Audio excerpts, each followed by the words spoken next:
Now, bear in mind, this is running a clean install of Windows 7 Ultimate. When I received this laptop, it was installed with Home Premium, which is fine. I needed Ultimate for other reasons, professional reasons. It was installed with Home Premium, but it came with a lot of bloatware, and when I first turned on the laptop, it was sluggish. I was not experiencing the same performance as you've seen in this video. Mostly because Sony made the odd decision of bundling Norton and McAfee together, which is absolutely ridiculous. I uninstalled both.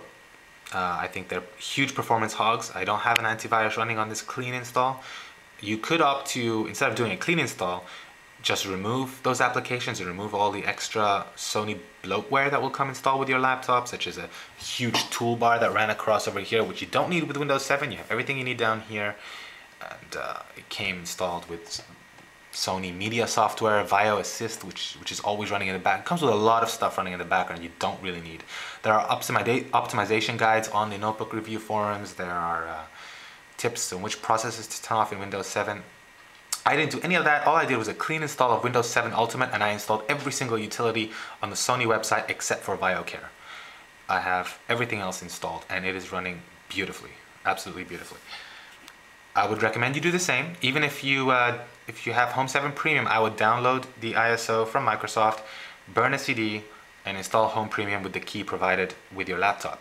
It's possible. I would not recover from the Sony discs because it just comes with too much bloatware, and I am of the belief that you cannot permanently remove that software reliably.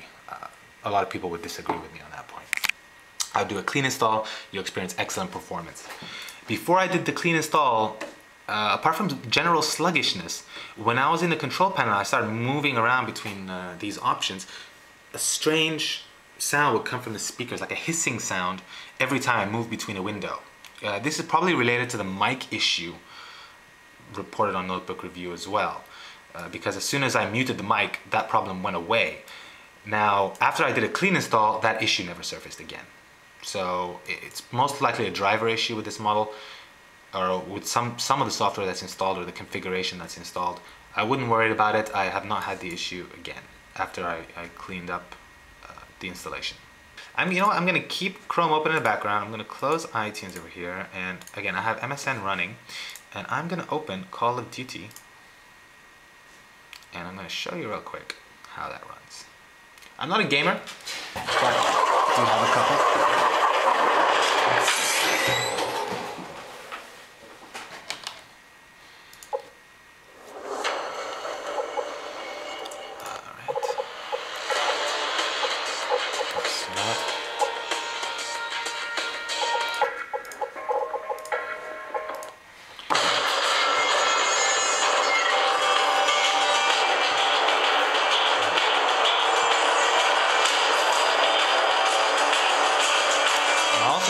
Close the curtains so you can see the difference.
Alright, that was basically just to show you the general frame rates. I'm actually a crap gamer, so I'm not going to go ahead and do that.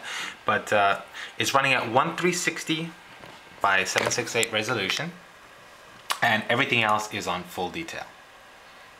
Absolutely extra texture resolution, and anti-aliasing is off. Okay. It looks great. I think it looks absolutely fantastic. So I wouldn't be concerned. It's not a gaming laptop. If I had put this on full HD, it would have been sluggish to the point of being unplayable. Okay, everyone, so what we're gonna do next is run one more game. That is Batman Arkham Asylum. And the reason I want to run this game is because of something called physx. This is a physics engine that's included in the new nvidia cards, which I don't believe is included in the ATI cards. It's a very nice feature. It allows dynamic interaction with the environment in certain games that have to be enabled. So I thought I might give that a little demonstration. The settings on Batman are 1360 by 768. You can't see it, I don't believe, from the focus. But it's 1360 by 768. It has VSync on, double anti-aliasing enabled, and everything else is on very high graphics detail settings. Now, if I switched off anti-aliasing, I could probably get smoother frame rate, and I'll switch them off. So all these games are from my brother, but I use them to test out my Vaio F11.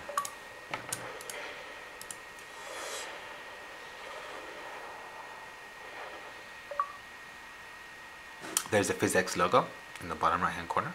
That's what I'm referring to. nvidia.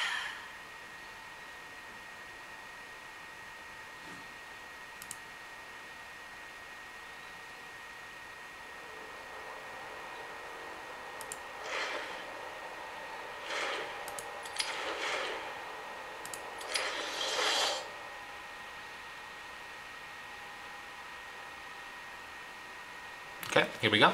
So here's the environment. I don't have one that I can show you extensively, the physx engine, because I don't really have time, but here you can see a bunch of papers on the floor, or I hope you can. I'm just going to move this a bit closer.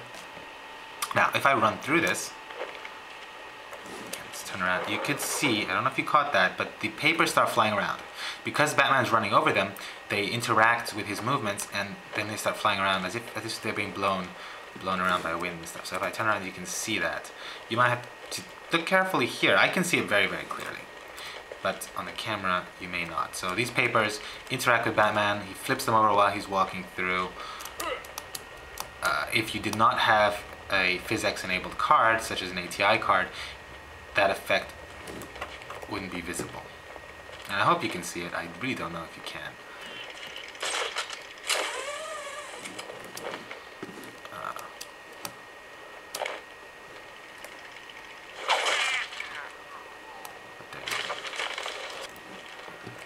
See that, yeah?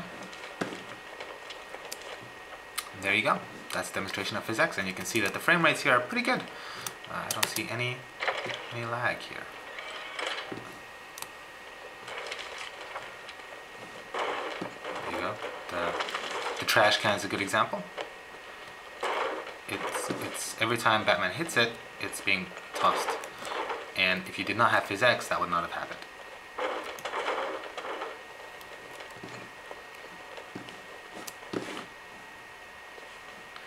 Okay, I'm gonna close this out. Now, because I've been running a couple of games, I ran Call of Duty and I ran Batman. When I exit to the desktop, I'll try and put the camera. I don't know if you heard all that, but I'm gonna. Okay, so I ran Batman, I ran Call of Duty. I've been stressing the CPU for a good few moments. Notice that I've been doing all of this while Chrome was running in the background, and the lag, I still didn't notice severe lag. Or any lag whatsoever from my perspective. It's certainly not 60 FPS, but it's definitely more than 30. And the fan kicked in. Kicked in for very, very high. As soon as I exited the game, it's gone quieter now. And after a while, still, once the CPU has cooled down a little bit, or once the internals have cooled down, it'll become even quieter. I believe I've covered everything that I wanted to. If you have any questions, please put them in the comment section, and I can get back to you on those. I hope this helps make your purchasing decision just a little bit easier.